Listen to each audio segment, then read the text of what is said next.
40 ബാച്ചുകൾ ഇത്തരത്തിലുള്ള അതിപ്പോൾ നടന്നു നോക്കിക്കഴിഞ്ഞാൽ ചില വ്യക്തികളുടെ പേര് കാണാം. നമ്മുടെ അത്തരത്തിലുള്ള കെട്ടിടങ്ങളുടെ ഒക്കെ ഇവിടെ നോക്കിക്കഴിഞ്ഞാൽ അവരുടെ പേര് എഴുതിയിട്ടുള്ള ക്ലാസ് മുറികളുണ്ട്. നമ്മൾ നിഷ്പ്രയാസം കേരളത്തിലെ മറ്റെല്ലാ സ്കൂളുകളും വ്യത്യസ്തമായിട്ട് എല്ലാ ക്ലാസ് മുറികളും ആദ്യത്തെ കേസിൽ ഹൈടെക് ആക്കിയ ഒറ്റ സ്കൂളുകൾ, ഒരു സർക്കാർ സ്കൂളുകൾ. ആ സർക്കാർ സ്കൂൾ ആരാണ് ഇപ്പോൾ വിദ്യാർത്ഥികൾ? ഈ സ്കൂളുകളുടെ സ്നേഹം അവർ കഴിയുക എത്രയോ ബാച്ചുകളാണ് ഇല്ല. അവരെല്ലാവരും വ്യക്തിഗതമായി തന്നിട്ടുണ്ടെങ്കിലും ഒരു 5ഓ 8ഓ ബാച്ചുകൾ അവരുടെ ഒരു കൂട്ടായ്മയിൽ നിന്ന് അത് ഏറ്റവും ലേറ്റസ്റ്റ് ബാച്ച് അടക്കം ആ കാലത്ത് 2016-ലാണ് 2006-2007 ബാച്ചിലെ കുട്ടികൾക്ക് അടക്കം എന്ന് പറഞ്ഞാൽ അവർ പഠിച്ചുകൊണ്ടിരിക്കുന്ന കുട്ടികളാണ്. അവർ 600 ആൾക്കാരുണ്ടായിരുന്നു. അവരെല്ലാവരും പറ്റാവുന്ന ആൾക്കാരെ മുഴുവൻ ശേഖരിച്ചിട്ട് അവർ 60,000 രൂപ തന്നത് എന്ന് പറഞ്ഞാൽ അത് സ്കൂളിനോടുള്ള ഒരു ആഭിമുഖ്യം. അപ്പോൾ നമുക്ക് പലതും ചെയ്യാൻ കഴിയും. അങ്ങനെയാണ് സ്കൂൾ. അതേപോലെ തന്നെ നമ്മുടെ സ്കൂളിൽ മറ്റു പ്രവർത്തനങ്ങളിൽ, അതായത് സ്പോർട്സിൻ്റെ കാര്യത്തിലായാലും ശരി, മറ്റു കലാപ്രകടനത്തിൻ്റെ കാര്യത്തിൽ ഈ പ്രാവശ്യമൊക്കെ നമ്മൾ പാലക്കാട് ജില്ലയിൽ അജയ്യമായ ഒരു സ്കൂളാണ്. ബാലമാതാ സ്കൂളൊക്കെ അവിടെ ഉണ്ട്. അത് ലക്ഷക്കണക്കിന് രൂപ മുടക്കി പണം ചെലവാക്കി പറഞ്ഞേക്കാൻ ആൾക്കാരുള്ള, രക്ഷിതാക്കളുള്ള, അങ്ങനെ പണം തിരിച്ച് നടത്തുന്ന സ്കൂളുകളുണ്ട്. പക്ഷേ നമ്മുടെ ഇവിടുന്ന് പോണ കുട്ടികളൊക്കെ സാധാരണക്കാരുടെ കുട്ടികളാണ്. ഇത്രയൊന്നും പണം മുടക്കാൻ കഴിയാത്ത കുട്ടികളാണ്. അവർ ഏതാണ്ട് എന്ന് പറഞ്ഞാൽ സർക്കാർ സ്കൂളുകളിൽ 1ാം സ്ഥാനമാണ് പട്ടേനാട്.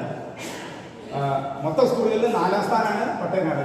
അതോടെ ഈ ജില്ലയിലോട്ട് അത്തരത്തിലുള്ള പ്രകടനം കാഴ്ചവെക്കുന്നു എന്നുള്ളതും നമ്മുടെ സ്കൂളിലെ ഒരു അതൊക്കെ കേൾക്കുമ്പോൾ കാണുമ്പോൾ നമ്മളൊക്കെ ഉണ്ടായിരുന്നു. എല്ലാവരും ലൈക്ക് അടിക്കുക ചെയ്യുന്നത് നമ്മുടെ ഗ്രൂപ്പിലൊക്കെ വാർത്തകൾ വരുമ്പോൾ അതിനൊക്കെ നമ്മൾ ആവേശം വന്നിട്ടുണ്ട്. അത്തരത്തിൽ നമുക്ക് നമ്മുടെ ഈ കൂട്ടായ്മയിൽ എങ്ങനെ ഈ സ്കൂളിൻ്റെ ഒപ്പം തന്നെ കൂടിച്ചേർത്തിരിക്കാനുള്ള അവസരങ്ങൾ ഒരുക്കുക, ഒപ്പം തന്നെ നമ്മുടെ ഈ കൂട്ടായ്മയിലൂടെ നമുക്ക് ചെറിയ ചെറിയ ഇത്തരത്തിലുള്ള സഹായങ്ങൾ എന്തെങ്കിലും ചെയ്യാൻ കൊടുക്കാൻ കഴിയുമെങ്കിൽ അത് മറ്റൊരു തരത്തിലുള്ള ഇൻഹിബിഷനില്ലാതെ, മറ്റൊരു തരത്തിലുള്ള കുഴപ്പങ്ങളും ഇല്ലാതെ, മറ്റൊരു തരത്തിലുള്ള എന്താ പറയുക ഈ ചിലപ്പോൾ സംശയിക്കുന്നുണ്ടാവും. ഇപ്പോൾ റിപ്പീറ്റിനെ സംബന്ധിച്ചോളം അല്ലെങ്കിൽ ആ കാലഘട്ടത്തിൽ ഇപ്പോൾ അയ്യമാഷയെ സംബന്ധിച്ചോളം അയ്യമാഷൊക്കെ ആ കാലത്ത് എനിക്കും അതിൽ ഒപ്പം നിന്നേണ്ട ഒരാളാണ് ഞാൻ. അതുകൊണ്ട് തന്നെ എനിക്കും ഒരുപാട് പ്രയാസം ഉണ്ടായിട്ടുണ്ട്. അതിനൊന്നും തരത്തിലുള്ള ഇട നൽകാതെ സ്വകാര്യമായി തന്നെ ഇതിൻ്റെ കണക്കും കാര്യങ്ങളൊക്കെ കൃത്യമായി സൂക്ഷിച്ചുകൊണ്ട് ഒരു നല്ല സംഘമായി പ്രവർത്തിച്ച് ഈ സ്കൂളിനെ നമുക്ക് കഴിയാവുന്ന രീതിയിൽ, അല്ലാതെ സ്കൂളിൻ്റെ മുഴുവൻ ഉത്തരവാദിത്വം നമുക്ക് ഏറ്റെടുക്കാൻ കഴിയില്ല. മറിച്ച് പ്രദീപ് പറഞ്ഞൂടെ ഏതാണ്ട് ഒരു 40,000 അല്ലെങ്കിൽ 30,000 ആൾക്കാരുണ്ടാവും. അതിൽ കുറേ ആൾക്കാർ പ്രായമായിട്ടുണ്ടാവും, ചില ആൾക്കാർക്ക് തീരെ പരാധീനതകളുണ്ടാവും. എല്ലാം കഴിച്ചാൽ തന്നെ ഈ ആശങ്കകളൊക്കെ അകറ്റി ഈ സംഘത്തിലേക്ക് ചേർത്ത് അവരെ കൂടി ഉൾപ്പെടുത്തിക്കൊണ്ട് വളരെ കൃത്യമായിട്ട് ഒരു സംഘം രൂപീകരിച്ചു. അന്ന് മുതൽ ഇതിൻ്റെ പ്രവർത്തനം ഇന്ന് മുതൽ അതിൻ്റെ പ്രവർത്തനം തുടങ്ങാനല്ല, ഇന്ന് അതിൻ്റെ രജിസ്ട്രേഷന് വേണ്ടി 4 യോഗങ്ങളാണ് ഒക്ടോബർ 11-നാണ് ആദ്യത്തെ യോഗം. സ്കൂളും ഇവരൊക്കെ കൂടി ചേർന്ന് വിളിച്ചു. പ്രകാശനൊക്കെ നൽകി, പ്രബോധ വിദ്യാർത്ഥികളായിട്ടുള്ള അധ്യാപകരും നേതാക്കളൊക്കെ നേതൃത്വം നൽകി. അതേപോലെ തന്നെ സിദ്ധിക്ക് പൂർവ്വ വിദ്യാർത്ഥികളായിട്ടുള്ള ആൾക്കാർക്ക് ഒരു യോഗം വിളിച്ചു. അന്നൊരു 30ഓളം പേരാണ് കണ്ടത്. അന്ന് ഒരു താൽക്കാലിക കമ്മിറ്റി എങ്ങനെയാണോ അത് നന്നായി നടത്താൻ കഴിയുക അതിനനുസരിച്ചുള്ള സ്ഥാപനങ്ങൾ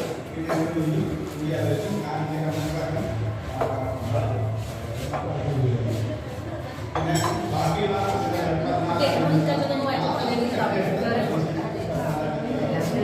ഒരു കരട് ഗ്രൂപ്പ് ഉണ്ടാക്കി. ആ കരട് ഗ്രൂപ്പ് ഉണ്ടാക്കി നമ്മുടെ പൂർവ്വ വിദ്യാർത്ഥി സംഘടന ഗ്രൂപ്പ് ഉണ്ടാക്കി. അതിലെല്ലാ ബാച്ചിലെയും ഓരോരുത്തരെങ്കിലും ഇപ്പോൾ ആഡ് ചെയ്തു. അന്ന് ആഡ് ചെയ്തിട്ടുള്ള ആ 3 ഗ്രൂപ്പിൽ അത് ഇടുകയും പലതരത്തിലുള്ള അഭിപ്രായങ്ങൾ ഉണ്ടാവുകയും ആ അഭിപ്രായങ്ങളൊക്കെ മാനിച്ചുകൊണ്ട് അതിനെ വീണ്ടും റിവൈസ് ചെയ്തു. നവംബർ 9-ാം തീയതി വീണ്ടും യോഗം ചേർന്ന് അതിന് വീണ്ടും ഒരു രൂപ ഉണ്ടാക്കി. ആ രൂപ ഉണ്ടാക്കിയതിനു ശേഷം അതൊന്ന് കൃത്യതപ്പെടുത്തി ആ നിർദ്ദേശങ്ങൾ കൂടി ഉൾപ്പെടുത്തിക്കൊണ്ട് നമ്മളതിനെ മെച്ചപ്പെടുത്തുകയാണ് ചെയ്തത്.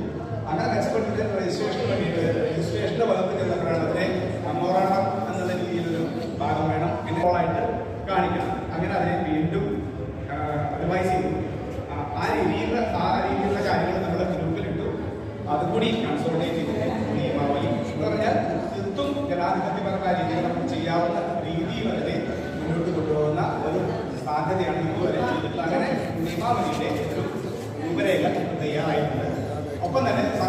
പേര് വേണമെന്ന് പറഞ്ഞു. പേര് വേണമെന്ന് പറഞ്ഞപ്പോൾ നിരവധി പേരുകൾ, അതിനൊക്കെ പല അബ്രിവിയേഷൻസ് ഒക്കെ ഇട്ട് പല പേരുകളെന്ന് വെച്ചാലും ഏറ്റവും ആദ്യം ഒരു പേര് പറഞ്ഞു. ആ പേരാണ് ആവാസ്. ആവാസ് എന്നുള്ളത് അലുമിനി അസോസിയേഷൻ ഓഫ് വട്ടേനാട് മനോഹരമായിട്ടുള്ള ഒരു പേരായിട്ടാണ് സുനിൽ വന്നിട്ടുണ്ടാവും. സുനിലാണ് അത് നിർദ്ദേശിച്ചത്. ആദ്യം എന്നോട് ചോദിച്ചു, മാഷെ ഇങ്ങനെ ഒരു മോഹമുണ്ട്, ഇങ്ങനെ ഒന്ന് പറയാൻ പറ്റുമോ? എനിക്കെന്താ തോന്നുന്നത് ഗ്രൂപ്പിൽ പറഞ്ഞത്. ആദ്യം തന്നെ പല അംഗീകാരം കിട്ടി. തുടർന്ന് പല പേരുകൾ വന്നു, പല സജഷൻസ് വന്നു. ഏറ്റവും കൂടുതൽ വോട്ട് കിട്ടിയതും അംഗീകരിച്ചതും ആ പേരാണെന്നതുകൊണ്ട് ആർക്കും ഒരു എതിർപ്പില്ലാതെ നമ്മൾ ആ സംഘടനയ്ക്ക് ആ പേര് സ്വീകരിക്കുകയുമാണ് ചെയ്തത്. ആവാസ് പേര് കൃത്യമായിട്ടുള്ള ചില അർത്ഥം, ശബ്ദം എന്നൊരു അർത്ഥമുണ്ട്. പുരയുടെ വീട് എന്ന അർത്ഥങ്ങളുണ്ട്. ശരിക്കുമ്പോഴാണ് രീതിയിലാണ് അങ്ങനെ രണ്ട് അർത്ഥങ്ങൾ അവർ നോക്കുമ്പോൾ കാണാനുണ്ട്. രണ്ട് അർത്ഥവും നമുക്ക് നമ്മുടെ ഒരു വീട് പോലെ നമുക്ക് തരാൻ കഴിയും. നമ്മുടെ ശബ്ദമായിട്ട് മാറ്റാൻ കഴിയും. അതിൻ്റെ ഒരു ലോഗോ തയ്യാറാക്കാൻ വേണ്ടിയിട്ടാണ് പിന്നീട് അതിന് വേണ്ട ലോഗോ നമ്മൾ സ്വീകരിച്ചു. ആ ലോഗോയുടെയും ആ പേരിൻ്റെയും അടിസ്ഥാനത്തിലാണ് ഇനി മുതൽ നമ്മുടെ പ്രവർത്തനങ്ങൾ മുന്നോട്ട് പോകുന്നത്.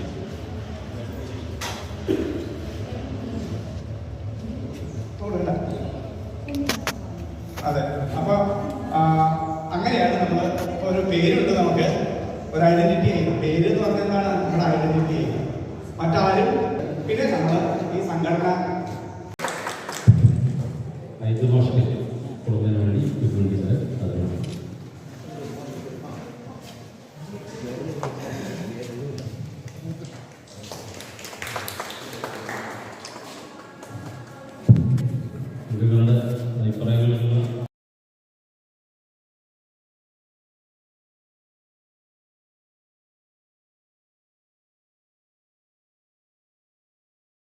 ഈ ഇവിടെ ഉണ്ടാകുന്ന കമ്മിറ്റിക്ക് 100 പുഷ്പങ്ങൾ വിരിക്കാൻ കഴിയട്ടെ എന്ന് ഞാൻ ആശംസിക്കുന്നു. നിങ്ങൾക്ക് അഭിവാദം.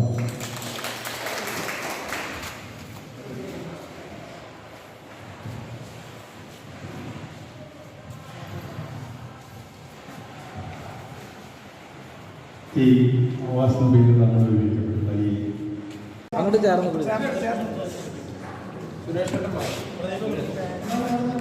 ചെല്ലു.